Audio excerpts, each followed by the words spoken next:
Faiza it was 2008 اچھا میں university میں تھی اور استاذہ کا قذافی میں ایک بہت رمضان کی بڑی خوبصورت گیدرنگ تھی. میں بھی اس میں آئی. ایسے ہی ایک فیڈ بیک میرے ہاتھ میں اس گیدرنگ نے بہت زندگیوں کو بدلا تھا ماشاءاللہ. الحمدللہ.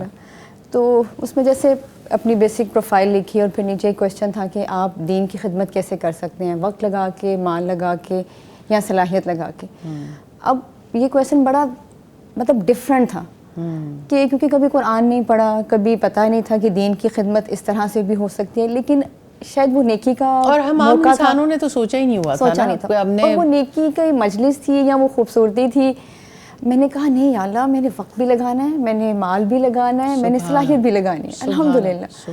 لیکن کوئی نقشہ کلیئر نہیں تھا, لیکن الحمدللہ میں نے سب چیزوں پہ ٹک کیا اور شاید اللہ سے دعا کی, اور وہ وقت ہے 2008 اور اب 2024 آ گیا, مجھے یہ چیز چلاتی ہے. میں کہتی ہوں یا اللہ میرا وقت, میرا مال, میری صلاحیت اگر اللہ کی راہ میں لگ جائے تو اس سے بڑی بات اور کیا ہو سکتی ہے. اب شادی ہو گئی, بچے ہیں, استاذہ کے ساتھ ایک خوبصورت تعلق رہا, اتنا الحمدللہ سیکھا, بہت کلوز رہ کے بھی, جس طرح سے انہوں نے اصلاح کی, زندگی کیسے گزارنی ہے, رشتے کیسے نبھانے ہیں. اب بچے ہیں تو میں ان کو بھی یہ چیز سکھاتی ہوں, وقت ویسٹ نہیں کرنا بیٹا, ویلیو ہے, زندگی کی قدر ہے, اس کو ہم نے اللہ کی راہ میں کیسے لگانا ہے. کوئی چھوٹی ایکٹیویٹیز انہیں کرواؤں گی تو یہی ہوگا کہ یا اللہ ہمارا وقت, ہمارا مال, ہماری صلاحیت اللہ کی راہ میں لگ جائے. ابھی جیسے ہماری بات ہو رہی ہے بولنگ کی, تو اب یقین جانے اب جو جنریشن ہے نا, ہر بچہ کہتا ہے کہ بس یوٹیوبر بن جائیں.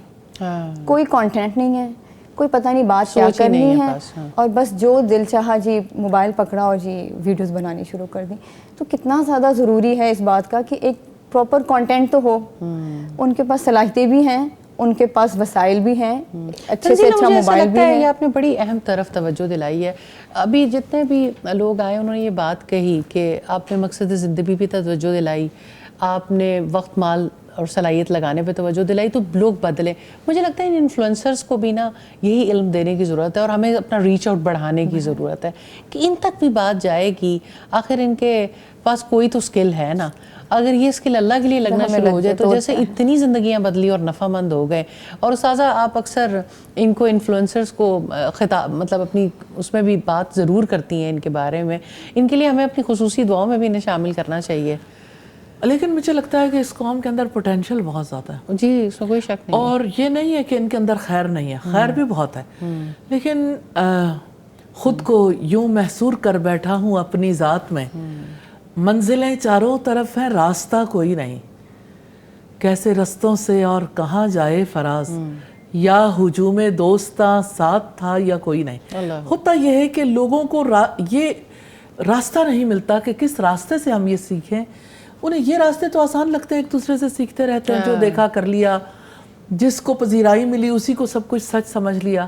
آپ آج کل دیکھتے ہوں گے ایک 5 سال کا بچہ ہے جو میں اس کی مستقبل کے حوالے سے بہت پریشان ہوتی ہوں کہ اس بچے کو جو ہے وہ جس طرح سے جس انداز سے تیار کیا جا رہا ہے اسے لینگویج میں نہیں آتی. ہمارا ہر 3-4 سال کا بچہ یہی آئیڈیلائز کرے, جو تنزیلہ نے بات کی نا کہ بچہ آئیڈیلائز ہی یہ کر رہا ہے کہ میں نے انفلوئنسر اور یوٹیوبر بننا ہے. جی تو یہ نہیں, یعنی یہ کوئی ٹین ایجرز یا بڑے لوگوں کی بات نہیں رہ گئی, اب تو چھوٹے بچوں تک آ گئی کہ بچے جو ہیں وہ کس طرح سے اس سے متاثر ہو.